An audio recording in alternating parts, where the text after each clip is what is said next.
lagi ya ikannya. Kenapa dek? Kok kesel gitu mukanya? Kayak gini lagi nonton film pas lagi seru-seru ini malah ada ikan lewat. Ikan apaan emangnya? Ini loh iklannya si Mulan. Oh, Mulan yang Disney itu ya? Iya, emang gimana sih ceritanya?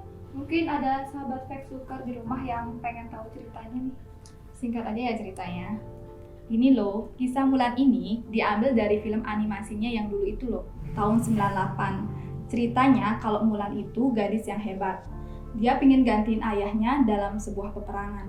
Nah, pada zaman itu, semua laki-laki dewasa diwajibkan untuk daftar tentara gitu. Karena saudara laki-lakinya Mulan masih muda, ayahnya yang udah tua dan sakit-sakitan itu maksain buat dirinya perang. Karena Mulan sangat berbakti kepada ayahnya, jadi Mulan memutuskan untuk menyamar jadi laki-laki di dalam peperangan itu. Oh gitu ya ceritanya, pasti banyak pesan moralnya itu.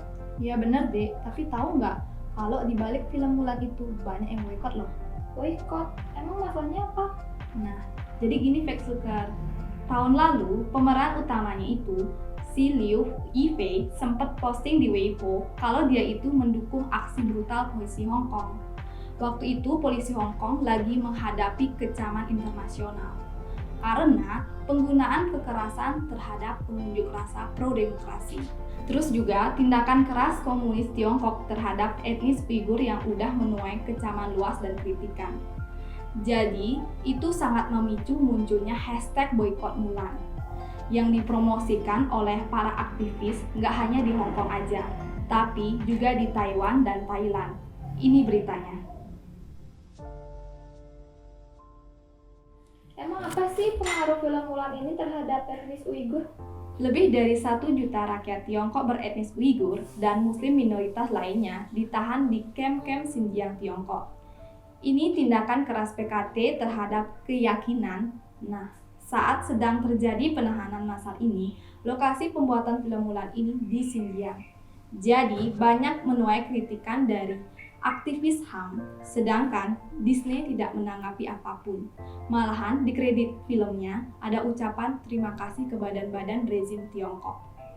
Ada seorang rekan peneliti senior pada studi Tiongkok di Yayasan Korban Peringatan Komunisme yang bernama Adrian Sens menambahkan bahwa Biro Kepolisian Turpan adalah agen pertama yang mencuci otak minoritas Muslim di pos lainnya.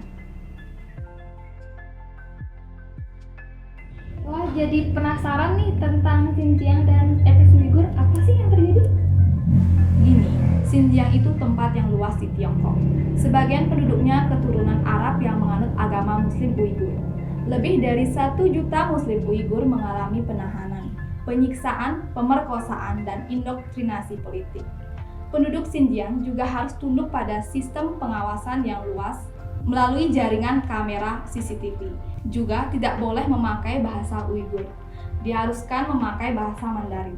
Selain itu, mereka juga dipaksa tidak menganut agama Islam karena mereka dianggap sebagai teroris dan dididik ulang untuk berjanji setia kepada rezim komunis Tiongkok.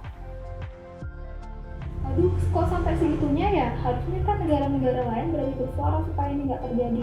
Ini udah termasuk kriminal dan bertentangan dengan hukum internasional tentang HAM loh. Emang nggak ada ya aktivis lokal yang menentang ini? Banyak sih yang menentang, tapi hanya bisa mendesak PKT untuk berhenti menahan warga Uighur dan Muslim lainnya. Ada beberapa negara yang geram, contohnya Amerika Serikat, Australia, dan juga aktivis demokrasi Hong Kong yang terkemuka. Si Joshua Wong itu mengajak orang-orang untuk bersuara lewat aksi boykot dan memberitahu kalau apa yang dilakukan Disney itu salah. Dengan bersujud kepada PKT seharusnya bukan dijadikan jalan keluar. Joshua Wong juga mempertanyakan motif dari perusahaan. Nilai seperti apa yang didukung Disney? Terutama target pasar perusahaan kan anak-anak di seluruh dunia.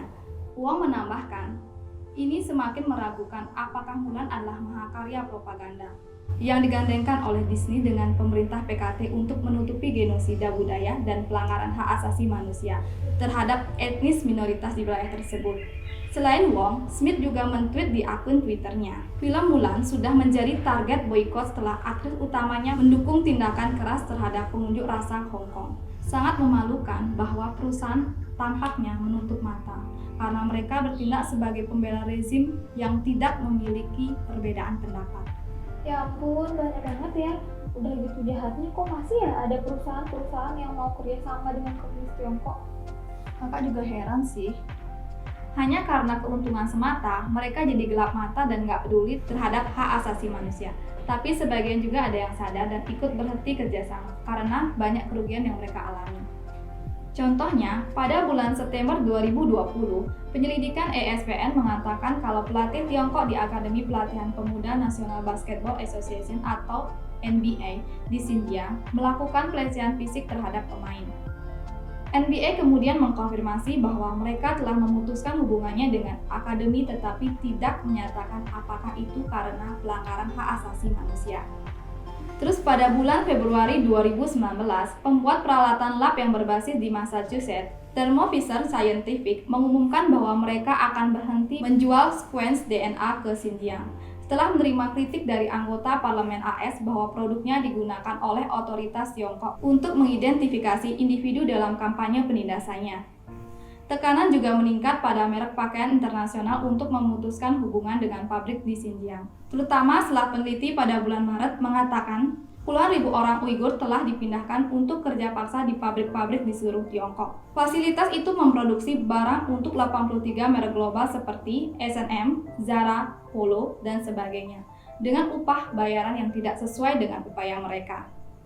Pasti masih banyak lagi yang belum terungkap. Sudah pasti. Beberapa kejahatan sama ini yang sengaja mereka tutupi nggak cuma ngorbanin warganya sendiri, tapi juga negara lainnya. Contohnya kayak sekarang, pandemi global virus corona, atau disebut juga CCP virus. Itu pun mereka masih berbohong dan belum nunjukin angka dari jumlah kematian yang sebenarnya. Benar-benar nggak habis pikir sama kelakuan komunis Tiongkok. Selain Muslim Uighur, masih banyak rakyat Tiongkok yang menjadi korban, seperti Falun Gong, Kristen Rumahan, dan Buddha Tibet. Ini karena paham komunis sendiri menganut ateisme yang artinya tidak percaya dengan Tuhan. Ya, jadi berbuat sewenang-wenang dan juga keadilan dan kebebasan sulit didapat oleh rakyat Tiongkok di sana.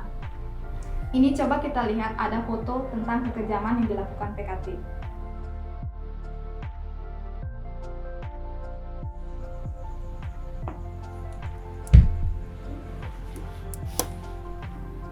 Mungkin Sobat Factlooker di rumah juga bertanya-tanya ya, apa sih hubungannya hal ini dengan kita sebagai warga Indonesia? Itu kan urusan luar negeri. Ini tentang masalah kemanusiaan ya Factlooker.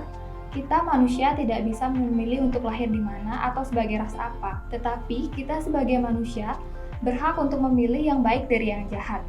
Apakah hal ini benar? Ya tentunya, dan itu juga tentang hati nurani seseorang ya Factlooker.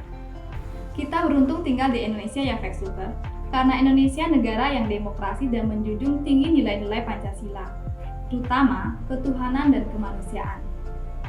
Semoga hal ini tidak terjadi di negara kita ya. Dan perlu diingat nih Factlooker, kalau Partai Komunis Tiongkok berbeda dengan rakyat Tiongkok ya. Oke, sampai di sini dulu pembahasan kita tentang pemboikotan film Mulan ya. Makasih buat yang udah nonton. Jangan lupa like, comment, subscribe, dan share video ini ke teman-teman kalian ya. Sampai jumpa di next video.